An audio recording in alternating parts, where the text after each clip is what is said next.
पाक फौज के दो साबिक अफसरान का field general court martial Adil Farooq Raja और हैदर रजा मेहंदी को बगावत पर उकसाने के इल्जाम में सजा सुना दी गई।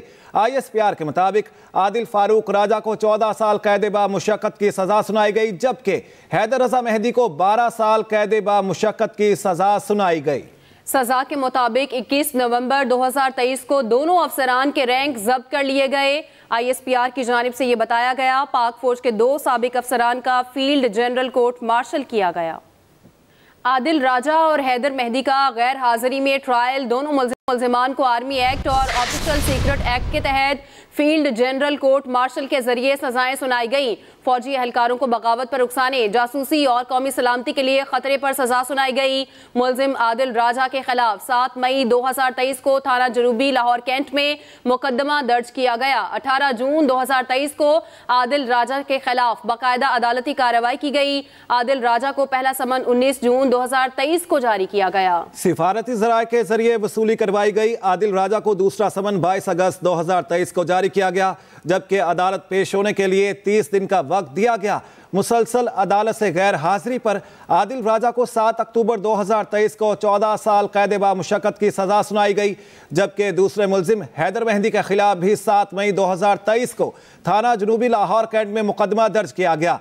मुल्जिम हैदर मेहंदी को 26 जून 2023 को पहला समन जारी किया गया। समन बजरिया कनाडा डाक रजिस्टर्ड मेल के जरिए भेजा गया, मगर समन वसूल किए बगैर वापस भेज दिया गया। दूसरा समन 28 अगस्त 2023 को भेजा गया। दूसरा समन भी बगैर वसूली के ही वापस कर दिया गया।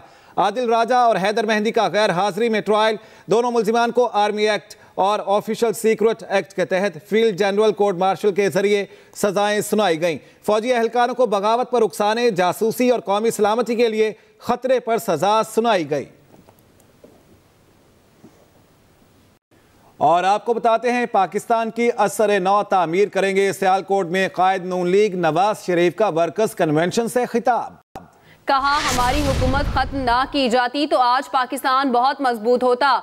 मैंने बहुत मुश्किल वक्त देखा लेकिन हिम्मत न हारी, मुकाबला किया। आए दिन वजीर आजम बदलने से मुल्क कैसे चलेगा? आज भी सबक ना सीखा तो नुकसान उठाएंगे। हमारे खिलाफ साजिश करने की जरूरत क्या थी? क्या जरूरत थी जजिस को हमारे खिलाफ फैसले देने की? नवाज शरीफ को हटाकर किसको लाया गया? ऐसे शख्स को लाया गया जिसको गाली के सिवा कुछ नहीं आता। इलेक्शन में हेरा फेरी क्यों की? RTS क्यों बिठाया गया? पाकिस्तान की असर नो तामीर करेंगे। सियालकोट में कायद नून लीग नवाज शरीफ का वर्कर्स कन्वेंशन से खिताब।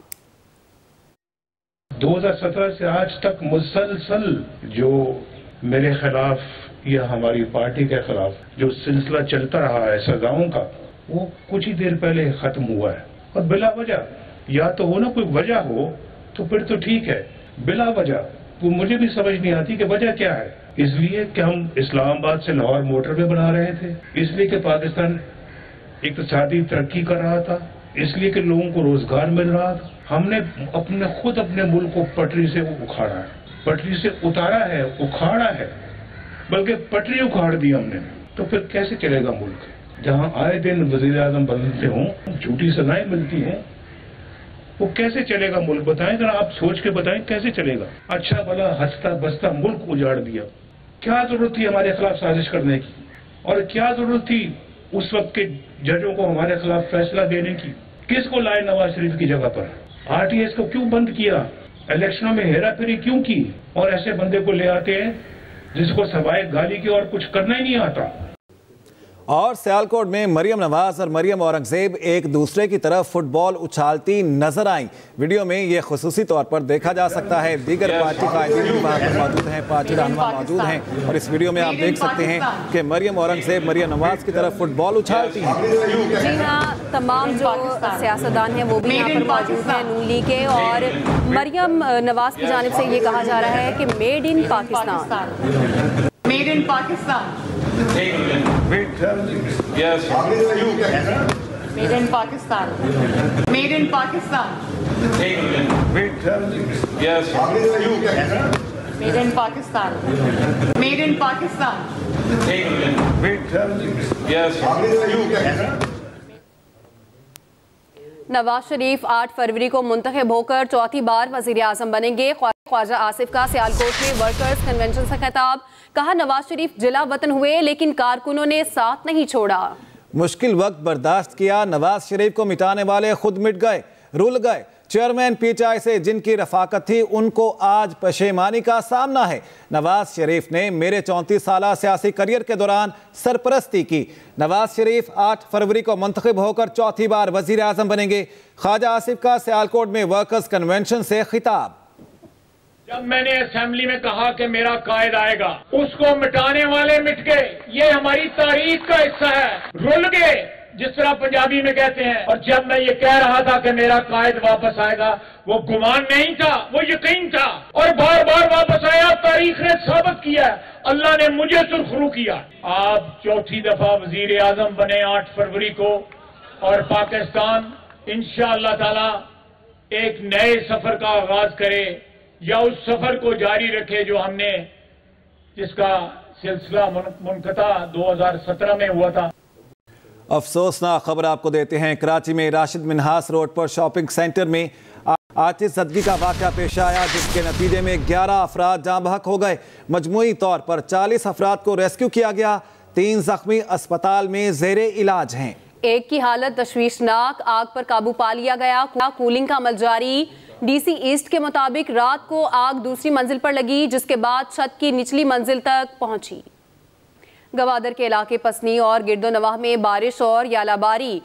बारिश का पानी दुकानों और घरों में दाखिल। पसनी में 81 मिलीमीटर बारिश रिकॉर्ड की गई। महकमा मौसमियात की जानिब से ये बताया गया। गवादर के इलाके पसनी और गिरदोनवाह में बारिश और यालाबारी। बारिश का पानी दुकानों और घरों में दाखिल हो गया। चेयरमैन पीटीआई और बुशरा बीबी का इद्दत में निकाह केस में अहम पेशरफ्त हुई है। बुशरा बीबी के साबिक शौहर खावर मानिका का अदालत से रुजू। मैंने चेयरमैन पीटीआई को बाइज़्ज़त तरीके से अपनी फैमिली से दूर करने की कोशिश की, मगर उनकी मुसलसल मुदाखलत जारी रही। दरख्वास्त में ये मौक़िफ़ इख्तियार किया गया। खावर मानिका की बुशरा बीबी और चेयरमैन पीटीआई को सख्त सजा देने की इस्तदा। खावर मानिका ने सिविल जज कुदरतुल्लाह की अदालत से रुजू किया है। गुज़िश्ता रोज शहरी मोहम्मद हनीफ ने गैर शरई निकाह केस से मुतालिक दरख्वास्त वापस ले ली थी। सदर मुमलिकत को ओहदे से हटाने की दरख्वास्त सुप्रीम कोर्ट में दायर। आरिफ अलवी को काम से रोकने की इस्तदा। दरख्वास्त में मौक़िफ़ अपनाया। आरिफ अलवी ने इख्तियारात का गलत इस्तेमाल किया, ओहदे की तस्दीक की। आम इंतखाबात की तारीख देना सदर का काम था, मगर उन्होंने नहीं दी। सदारती दफ्तर को पीटीआई की सियासी सरगर्मियों के लिए वक्फ किए रखा। आइन और कानून की खिलाफ वर्जी पर कार्रवाई की अपील। इदारों के खिलाफ इश्तियाल अंगेज गुफ्तगू करने का मुकदमा मरियम औरंगजेब के नाकाबिले जमानत वारंट गिरफ्तारी जारी। इंसदाद दहशतगर्दी। अदालत ने अदम पेशी पर वारंट जारी किए। अदालत ने मियां जावेद लतीफ समेत दीगर को आइंदा 9 दिसंबर को पेश होने की हिदायत कर दी। इंसदाद दहशतगर्दी अदालत की जज अबहर गुल ने केस की समाअत की है। स्मोक के खात्मे के लिए स्मार्ट लॉकडाउन का दूसरा रोज। लाहौर समेत 25 अजला में तालीमी इदारे आज भी बंद रहे। दुकानें और रेस्टोरेंट्स खुलने शुरू। कल मार्केट में कारोबारी सरगर्मियां मुकम्मल तौर पर बंद रहेंगी। जबकि हुकूमती पाबंदियों के बावजूद फ़ज़ाई आलूदगी कम नहीं हुई। पंजाब के बेशतर शहरों की फ़ज़ा बदस्तूर आलूदा।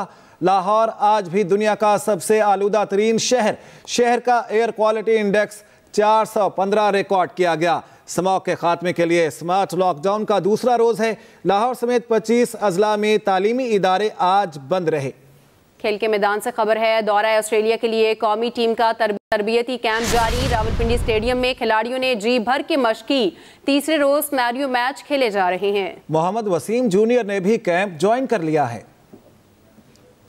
इसके साथ ही न्यूज बुलेटिन से अब तक के लिए इतना ही। मजीद खबरों के लिए विजिट कीजिए express.pk। इसके अलावा आप हमें फेसबुक और ट्विटर पर भी फॉलो कर सकते हैं। तो देखते रहिए एक्सप्रेस न्यूज़ और रखिए हर खबर पर नजर।